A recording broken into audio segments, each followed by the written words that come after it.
1.8 nga kantidad para sa electrification turnover sa Mount Faco, Malampuson.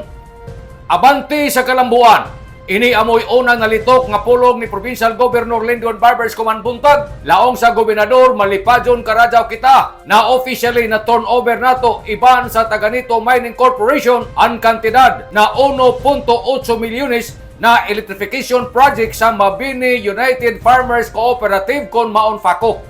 Ini na 3-phase transformer sa non-power supply, maghatag ng stable na kuryente sa Barangay Mabini, Placer, ning probinsya sa Surigao del Norte, nan ila processing plant, makapalig-on sa produksyon, sanan makapasuporta ini sa livelihood sa mga farmers. Grateful Karadjaw kita laong ni Governor Barbers sa Taganito Mining Corporation sanan sa tanan na nitabang para sa kalambuan ng ato komunidad. Si Miss Mercy Igos, chairperson nan Mount Faco, nagpadayag sa ija dako na kalipay tungod kay ini na proyekto makahatag ini ng dako na tabang sa ila kooperatiba. With the resolute effort and advocacy of the provincial government under the leadership of Governor Lyndon S. Barbers, we are granted this profound privilege. This installation of 3-phase transformer and power supply, generously funded by Taganito Mining Corporation as part of their commitment to community development. Dako kaayo ang among pasalamat kini na proyekto usa ka testamento sa panaghiusa. Samtang si Provincial Administrator Attorney Rice Petricabo sa idang minsay naglaom na ini na proyekto makatagsab ng ini na dugang kalambuan sa ila kooperatiba. Mount Faco has transformed into an agri-enterprise engaged in the production and processing of biofertilizer and cocoa peat.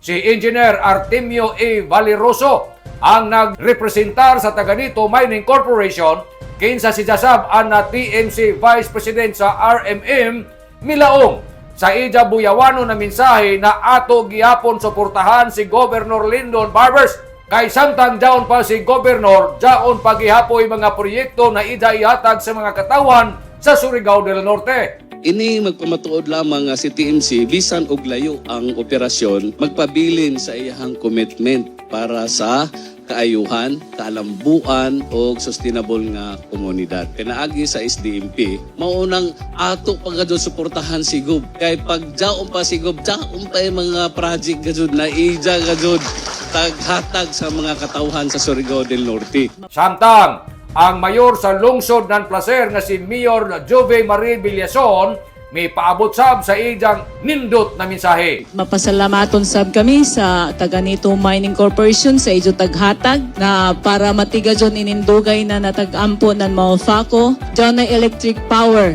Samtang ang gobernador na si Governor Lyndon Barbers malipadyon sab na mipabati sa ija mensahe.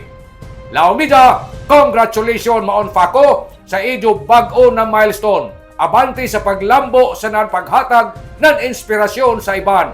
Matod ni Governor Lyndon Barbers. Dili gajud na ko mahimo kung wala ang pakigtambayayong sa pribadong sektor.